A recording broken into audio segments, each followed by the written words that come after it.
I was so excited before season 5 came out, and it did initially meet my expectations, but it did feel like there was a gradual decline. They did the majority of things really, really well, so they stay consistent with the show overall. But then they do some things that are quite questionable. Welcome back to Binge Watcher Hub. On today's episode, we're going to be talking about the Netflix TV series Stranger Things, and specifically the brand new season 5. And what I thought would be a no-brainer turns out to be a little bit tricky for me. So is season 5 of Stranger Things worth the watch? Let's talk about it. Season 5 of Stranger Things picks up with Hawkins on the brink of collapse, as the fallout of Vecna's actions has pushed both the real world and the Upside Down even closer than ever. The group is facing its biggest threat yet, with everything they've been through building towards one final confrontation. The core cast returns, including Millie Bobby Brown as Eleven, Finn Wolfhard as Mike, Gaten Matarazzo as Dustin, Caleb McLaughlin as Lucas, and Noah Schnapp as Will. Alongside them are familiar faces like Winona Ryder, David Harbour, and the wider group that's grown with the show over the years. The central conflict is stopping Vecna before his plan fully takes over the world. For the group, it's not just about survival anymore. It's about confronting the past, making sacrifices, and facing consequences that feel permanent. The season is structured as a high-stakes final chapter, with long episodes that give big moments time to land. It feels heavier, more intense, and more emotional. This really isn't background TV. It demands your attention. The story brings its major arcs to a close, focusing more on emotional payoffs than pure spectacle. While not every moment lands perfectly, the resolution feels intentional and reflective of how far these characters have come. Right, I think it's important to start by saying that the show overall is phenomenal. But we're here to talk about season 5. And season 5 specifically starts off by making me feel really impressed. I was so excited before season 5 came out, and it did initially meet my expectations, but it did feel like there was a gradual decline. They did the majority of things really, really well, so they stay consistent with the show overall. But then they do some things that are quite questionable. So let's start with the story, because I think this is where the question marks mainly lie for me. The story is riddled with positives and negatives. It really felt like it started strong and then it slowly worsened as we went on. It feels like a true continuation rather than a reset, which,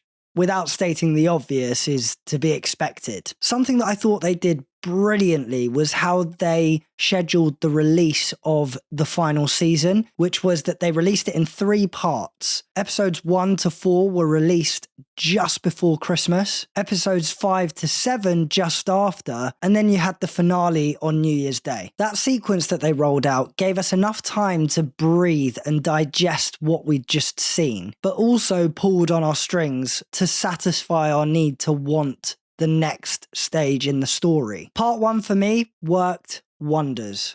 Absolutely brilliant.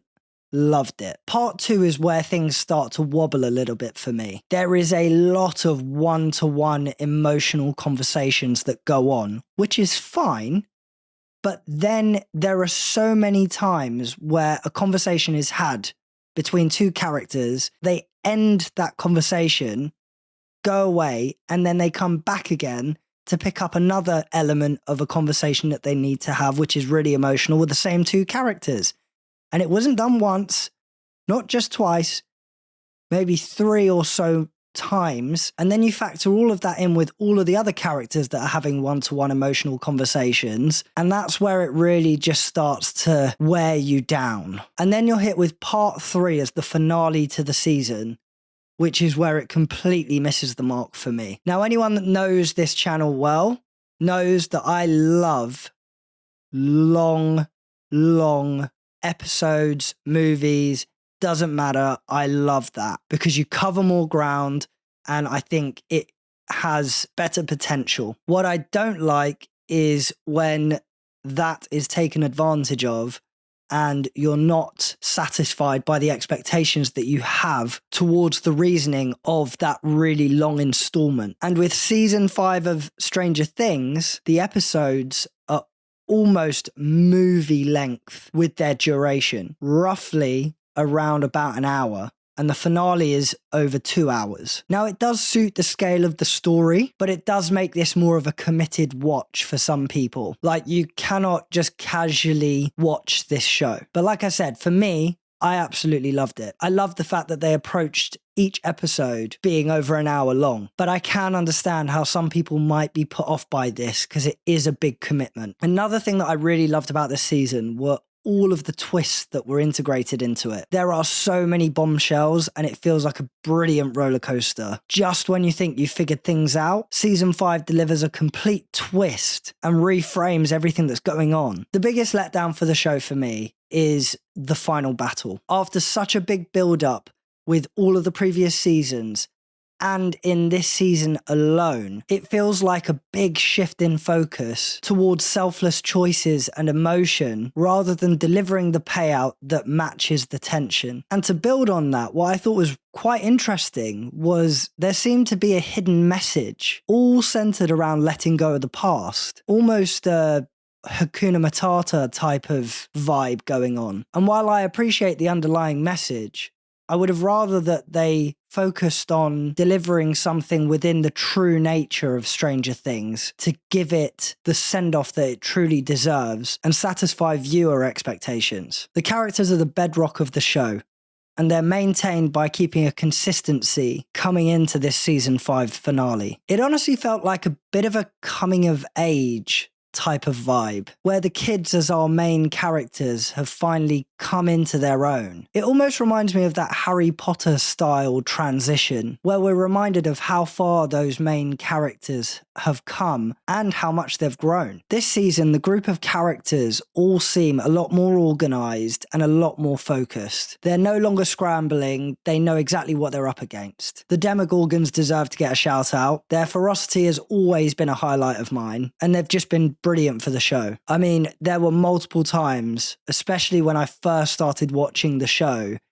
that they had me on the edge of my seat. And for those who know me, I hate horrors. I really thought Robin shines in this season, but she does it in a subtle way. I particularly liked the radio station setting that she's revolved around. It felt like a nice contrast between old world and new world, almost radio versus podcast, and I thought it was really great to give her the space to stand out in that subtle way. We see Dustin deal with a lot of grief that he's not overcome from the last season. 11 growing not just in her character, but also growing in strength with all of her powers. And the really cool thing about 11 this season is it's not just a case of her battling monsters anymore. She's facing both magic and physical threats, making her journey all that more harder and more intense. Now, Will Byers steals the show for me. He's always been closely tied to 11, but this season he truly steps into his own. I really enjoyed the little love triangle that's going on between Steve, Jonathan and Nancy, bringing back that familiar tension and the emotional pull. Vecna as a villain is one of the best. I absolutely loved him. I thought he was